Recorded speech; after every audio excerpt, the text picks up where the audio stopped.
I am the founder of the Mindful Habit System. And in this micro lesson, I want to talk about the part of us men, us being men who struggle with honesty, who struggle with compulsive sexual behavior, who struggle with intimacy in their relationships.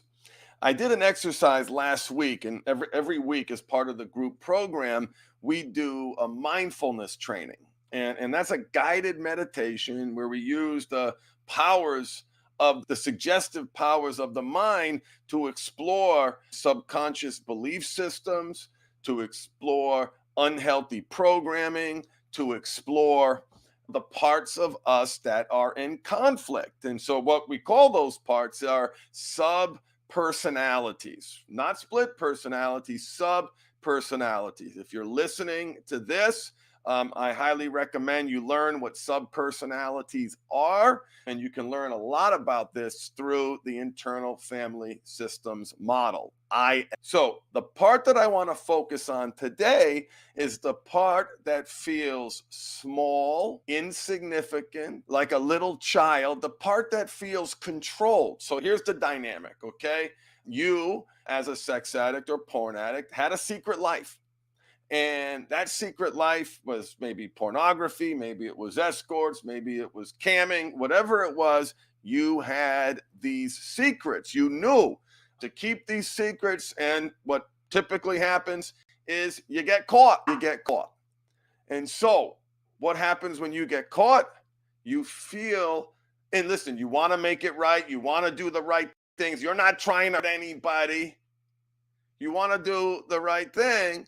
But there is this part of you that feels resentment, that feels insignificant, that feels like you're being controlled, that is projecting onto your wife. And do you know who the overwhelming majority of men, hey Rob, that I've worked with, 10 out of 10 of these guys are projecting authority onto their wives. They feel like they are in the one down position. There's a power dynamic in their relationship, and they feel like they are in the one down. There's already a self-esteem issue. The self-esteem issue drove the numbing, coping, and escaping. Now they've been caught. Now listen, us guys, we do a terrible job of being proactive in getting our needs met. So what do? We stuff it down. Now, I want you to think of the justifications that you used for your behavior. And I really want you to, and listen, I know you love your wife. I know you love your partner. I know you want to make this right, okay? This doesn't mean that that's not true. However, like 10 out of 10 men are projecting authority onto their partners. They feel like they're the one down in the power dynamic. 9 out of 10, they are projecting brother. Nobody likes to be controlled. Nobody likes to be told what to do. No one likes to have to tell their partner, I'm coming home at this time. I watched this. I didn't watch that. Oh, I screwed up again.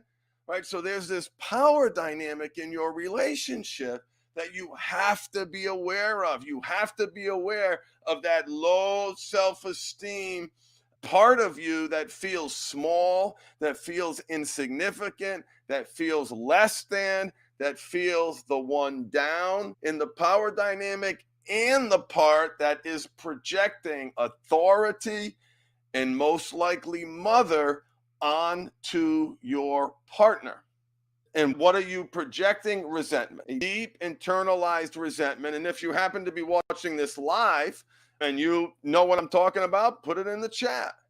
Do you feel you're an equal in your relationship, that your needs, wants, drive, desires are on equal footing with your partner? Brothers, it's a meme, it's a trope, it's a joke. Happy life, happy wife, whatever you want, dear. That is no way to live. And it's no way to live because you have needs, wants, drives, and desires, and they are in a relationship, both people's. They're on par with each other, and we have done things that put us in that one down power dynamic. So I want to acknowledge that.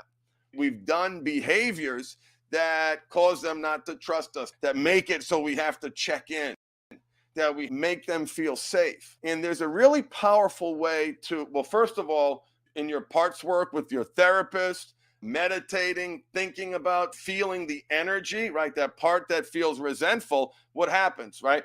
What triggers that part into existence? So pay attention to your habit cycle around that resentful part.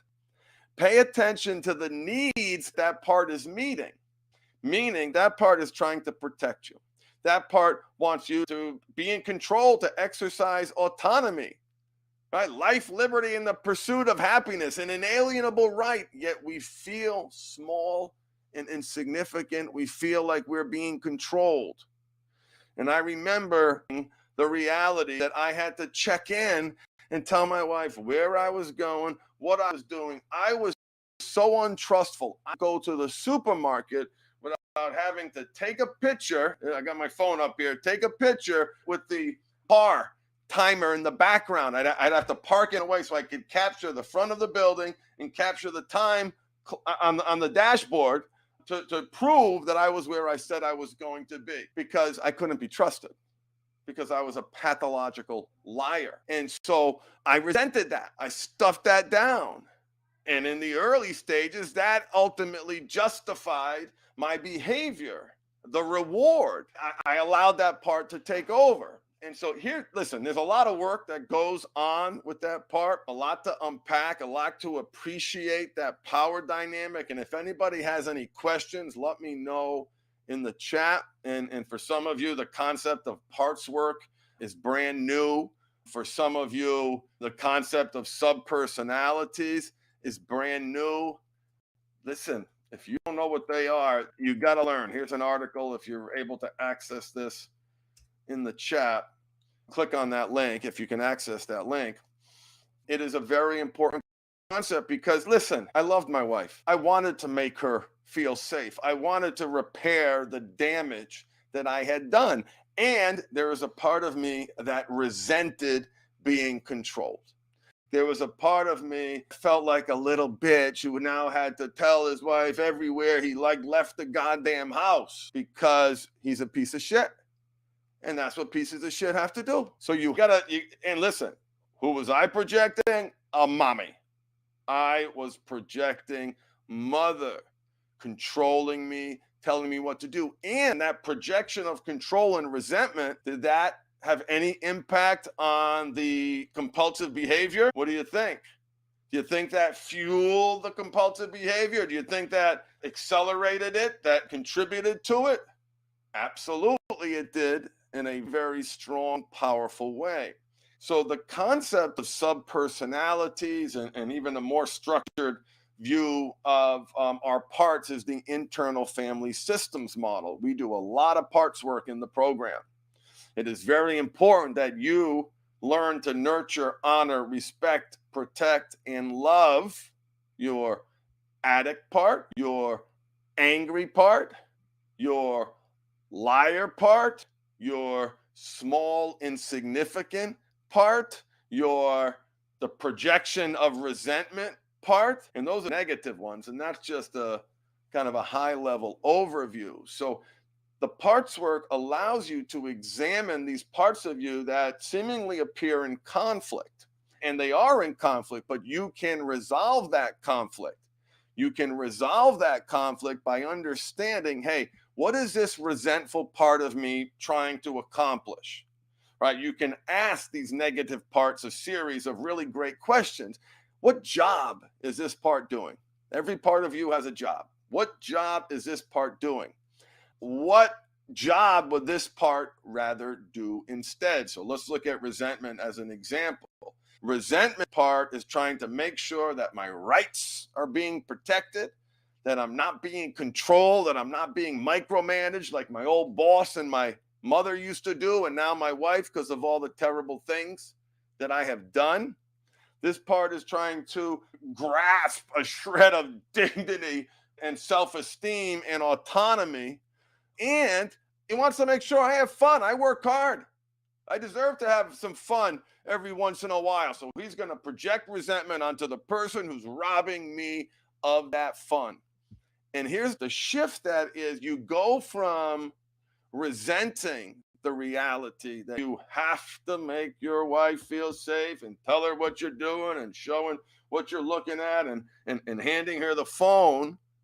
You go from that to, I want to protect her. I want to make her feel safe. I acknowledge the damage that I have done. And now I'm going to take a source of pride. I'm not controlled. No one's controlling me. This is my choice.